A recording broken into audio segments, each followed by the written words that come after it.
हमने इस क्लास से पहले व्यंजन संधि पढ़ी थी। अब व्यंजन संधि के बाद शुरुआत होती है विसर्ग संधि की। किस संधि से? विसर्ग संधि। विसर्ग संधि। व्यंजन संधि के बाद आती है विसर्ग संधि। कौन सी आती है? विसर्ग संधि। अब विसर्ग संधि में क्या होती है, कुछ इसकी परिभाषा क्या होती है, क्या परिभाषा होती है? विसर्ग संधि किसे कहते हैं?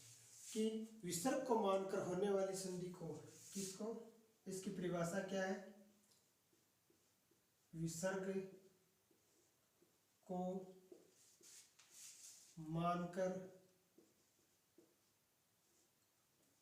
होने वाली संधि को, होने वाली संधि को क्या कहते हैं?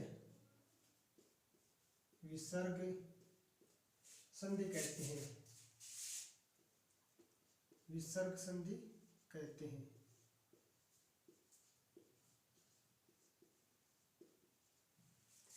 कि क्या है कि विसर्ग को मानकर होने वाली संधि को क्या कहते हैं? विसर्ग संधि कहते हैं।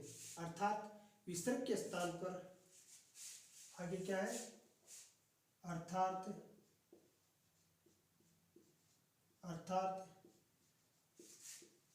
विसर्ग के स्थान पर, विसर्ग के स्थान पर क्या होते हैं? से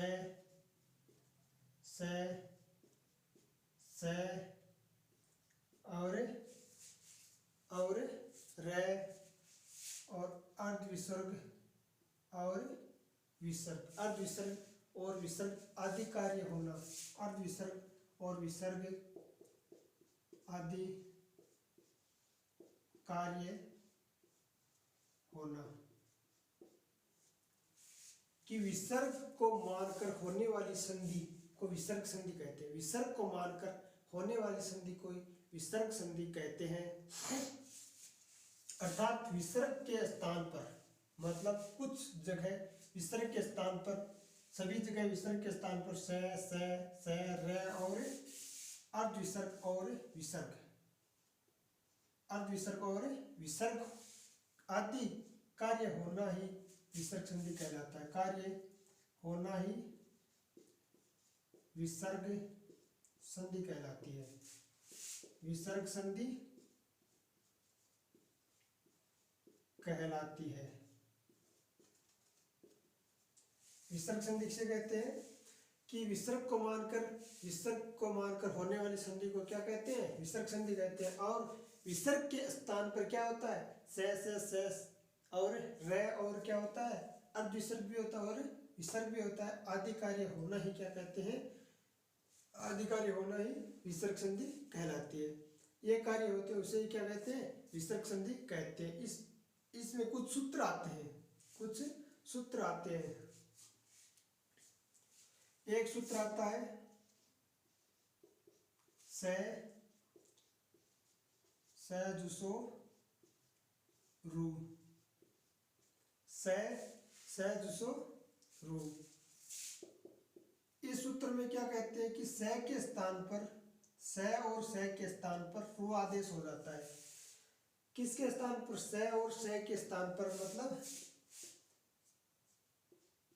से या से के स्थान पर क्या हो जाता है?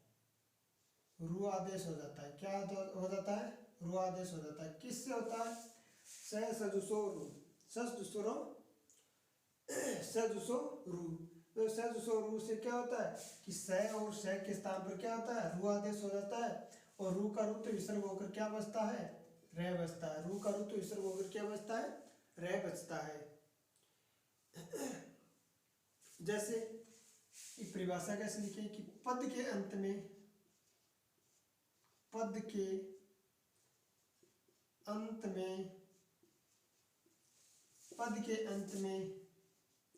क्या?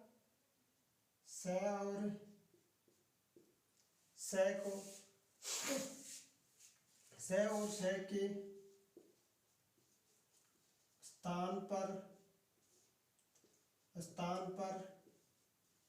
रु आदेश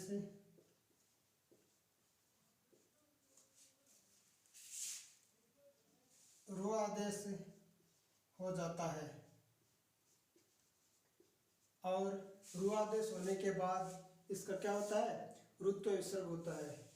रु आदेश हो जाता है, इनके बाद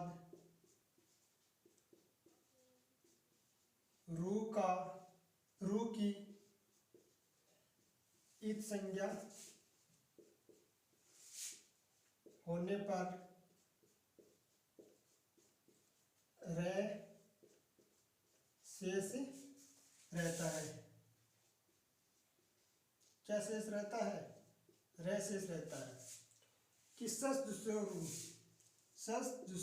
रू सूत्र से क्या होता है कि से और से मतलब दंते से और मूर्धन्य से के स्थान पर क्या हो जाता है, रु आदेश हो जाता है। क्या आदेश हो जाता है, रु आदेश हो जाता है। और रु की ईद संज्ञा होने पर क्या शेष रहता है, रे शेष रहता है। क्या शेष रहता है, रे शेष रहता है। किसकी ईद संज्ञा होती है, रु की ईद संज्ञा होती है। ठीक है। इसके बाद जैसे उदाहरण के तौर पर क्या, राम प्लस से, इसको राम प्लस से, तो से का क्या हुआ, रू हो गया किससे, रू से, तो क्या हुआ, राम प्लस रू की ईद संज्ञा भी क्या बचा, रे, तो क्या हुआ, राम रे, तो क्या बचा, राम रे। इसके बाद में एक सूत्र और आता है। इसके बाद में सूत्र आता है खरवसानयोर विसर्जनीय। उस खर के स्थान पर विसर्ग आदेश हो जाता है। क्या होता है, खर के स्थान पर क्या होता आदेश हो जाता है। खर का मतलब जो रे है ना, इसके स्थान पर क्या हो जाता है, विसर्ग आदेश हो जाता है। किस सूत्र से, खरवसानयोर क्या है, खरवसानयोर विसर्जनीय। इस सूत्र से क्या होता है, विसर्ग, रे का क्या हो जाता है, विसर्ग हो जाता है। तो ये समझ में आ गया कि रू से और से के स्थान पर रू आदेश हो जाता है। रू की संज्ञा होने के बाद रे शेष रहता है।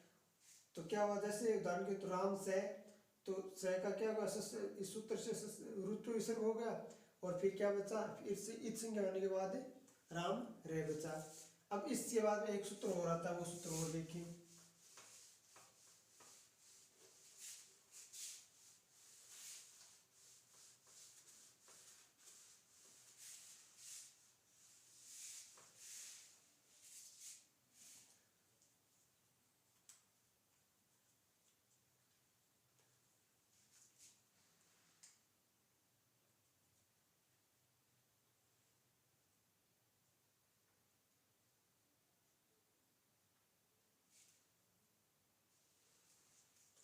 सूत्र आता है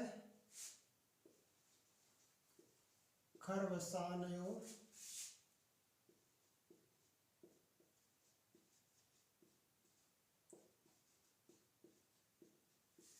विसर्जनीय।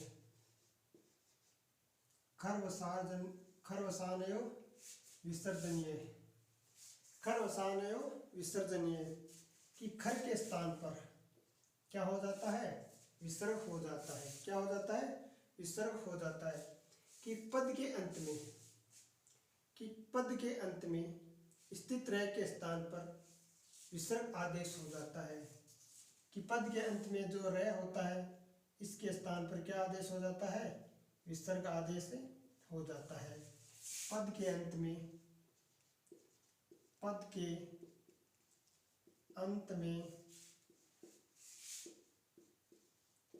रे के स्थान पर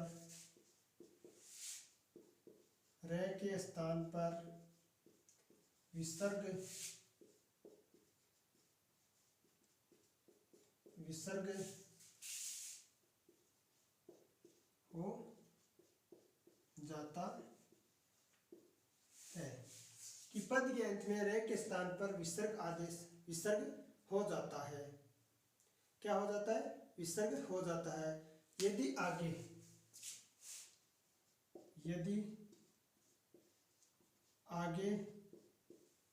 खर वर्ण होने पर, क्या? खर वर्ण होने पर, खर वर्ण कौन कौन से होते हैं? खर वर्ण कौन कौन से होते हैं? खर वर्ण कौन कौन से होते हैं? पहला, दूसरा और से। पहला, दूसरा, से। तो ये क्या होता है? खर वर्ण होता है। कौन कौन सा होता है? पहला, दूसरा, से। ये होने पर क्या हो जाता है? खर वर्ण। यदि आगे खर वर्ण होने पर, खरवसानयोर विसर्जनीय, कि खर आगे होने पर से के स्थान, विसर्ग के स्थान पर क्या, सॉरी, रे के स्थान पर क्या आदेश हो जाता है? विसर्ग आदेश हो जाता है। जैसे उदाहरण के तौर पर क्या बचा? पहले राम, रे बचा। तो इस सूत्र से क्या होता है? खरवसानयोर सूत्र से रा मैं, क्या बचा? राम मैं। जैसे पठत रे, तो इसका क्या बचा? पठत रे का क्या होगा? विसर्ग होगा। किस सूत्र से? खरवसानयोर विसर्जनीय सूत्र से क्या हो गया? रे का क्या हो गया? विसर्ग आदेश हो गया। इसके बाद में एक सूत्र और आता है, विसर्जनीय से। क्या आता है? विसर्जनीय से। यह सूत्र याद रखना कि जो रे के स्थान पर विसर्ग होता है उसमें खरवसानयोर सूत्र लग के उससे रे के स्थान पर क्या होता है? विसर्ग आदेश होता है। आगे खर वर्ण होने पर, खर वर्ण कौन कौन से होते हैं? प्रत्येक वर्ग का पहला, दूसरा और से।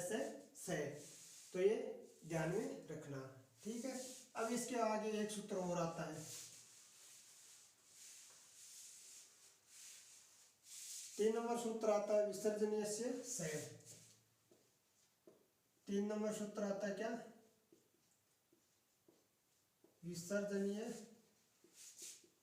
से।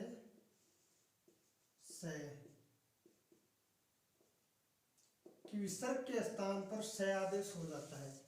विसर्ग के स्थान पर क्या आदेश हो जाता है? से। विसर्ग के आगे कौन से वर्ण होने पर? विसर्ग के आगे खर वर्ण होने पर विसर्ग के स्थान पर क्या आदेश हो जाता है? से आदेश हो जाता है। कि विसर्ग के आगे खर वर्ण होने पर, इसको लिखें, विसर्ग के आगे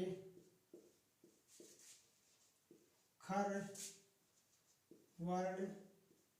वर्ण कौन से होते हैं? पहला, दूसरा और से।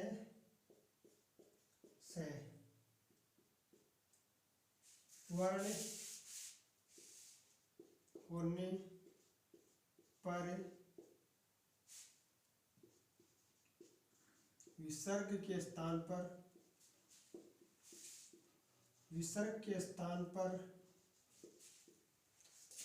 स्थान पर क्या आदेश हो जाता है? से आदेश हो जाता है। से आदेश हो जाता है। कि विसर्ग के आगे खर वर्ण होने पर,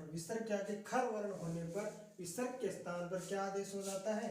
से आदेश हो जाता है। विसर्ग के स्थान पर क्या आदेश हो जाता है? से आदेश हो जाता है। कब होता है से आदेश? आगे कौन सा वर्ण होने पर? खर वर्ण होने पर। कौन सा खर वर्ण कौन कौन से होते हैं? प्रत्येक वर्ग का पहला, दूसरा और से। ठीक। इसके बाद में एक सूत्र और आता है। इसके बाद में एक सूत्र और आता है, कौन सा आता है? कुपवो। कौन सा आता है? कुपवो अर्धविसर्ग कै। कुपवो अर्धविसर्ग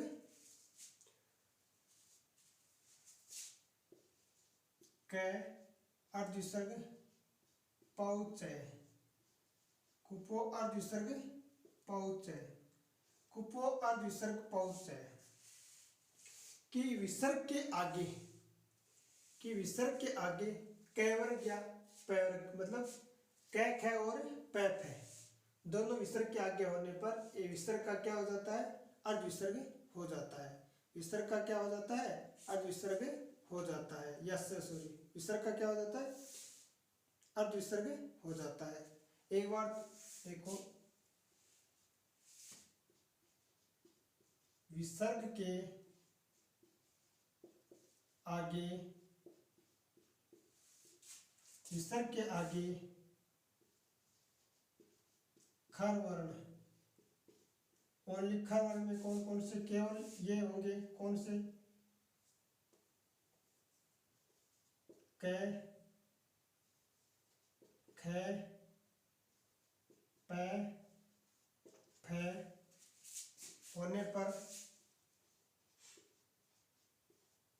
होने पर विसर्ग के स्थान पर, विसर्ग के स्थान पर, विसर्ग के स्थान पर एक बार तो अर्ध विसर्ग हो जाता है। क्या हो जाता है, एक बार अर्ध विसर्ग और एक बार क्या हो जाता है, विसर्ग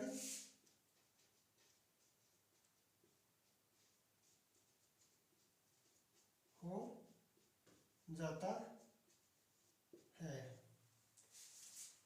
कुपो कै पौच मतलब विसर्ग के आगे, विसर्ग के आगे क्या कै ख या पै या फै होने पर क्या होता है, विसर्ग का क्या हो जाता है, एक बार तो अर्ध विसर्ग हो जाता है और एक बार क्या हो जाता है, विसर्ग हो जाता है। क्या हो जाता है, एक बार तो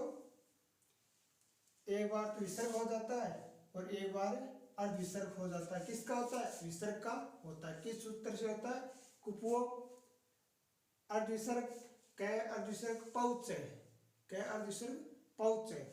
तो इसमें क्या कहा है कि विसर्ग के आगे कै ख और पै फै होने पर, विसर्ग के आगे, किसके आगे, विसर्ग के आगे कै ख और पै फै होने पर एक बार तो विसर्ग हो जाता है और एक बार अर्ध विसर्ग हो जाता है।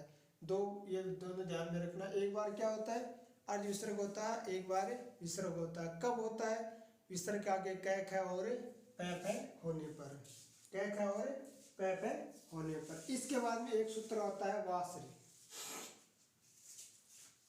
इसके बाद में एक सूत्र और आता है। देखो, अगर ये सूत्र आपको याद हो जाएंगे तो इस विसर्ग संधि में आपको याद करने में कठिनाई नहीं होगी। क्या नहीं होगी, कठिनाई नहीं होगी। एक सूत्र आता है वासरी, सूत्र क्या है, वासरी। इस सूत्र में विसर्ग के आगे से क्या होता है, विसर्ग के आगे से तो विसर्ग का क्या होता है, एक बार तो होता है विसर्ग हो जाता है और एक बार क्या होता है, दंत्य से हो जाता है। कि विसर्ग के आगे, विसर्ग के आगे क्या होने पर, से और से होने पर विसर्ग का क्या हो जाता है, एक बार तो दंत्य से होता है और एक बार क्या हो जाता है, विसर्ग हो जाता है। वासरी सूत्र कहता है कि विसर्ग के आगे, विसर्ग के आगे एक बार तो क्या होता है, विसर्ग के आगे एक बार तो क्या, से होने पर एक बार तो दंत्य से होगा और एक बार क्या होगा, विसर्ग होगा।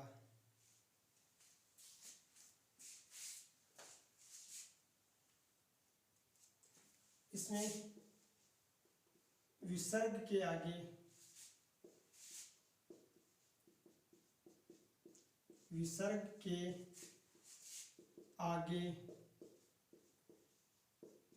स्वरवर्ण होने पर, स्वरवर्ण कौन कौन से होते हैं, से और से। स्वरवर्ण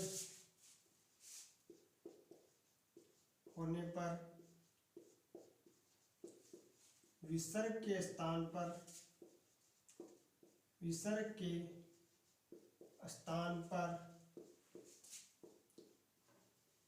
एक बार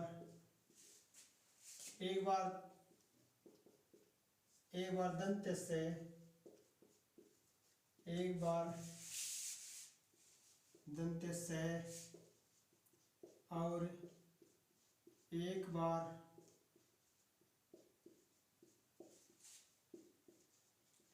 विसर्ग आदेश हो जाता है। इस सूत्र वासरी सूत्र कहता है कि विसर्ग के आगे, वा सूत्र क्या कहता है कि विसर्ग के आगे, किसके आगे, विसर्ग के आगे स मतलब स्वरवर्ण होने पर स होने पर विसर्ग के स्थान पर एक बार तो स आदेश हो जाता है और एक बार विसर्ग आदेश हो जाता है। क्या कहता है, कौन सूत्र कहता है, वा सरी।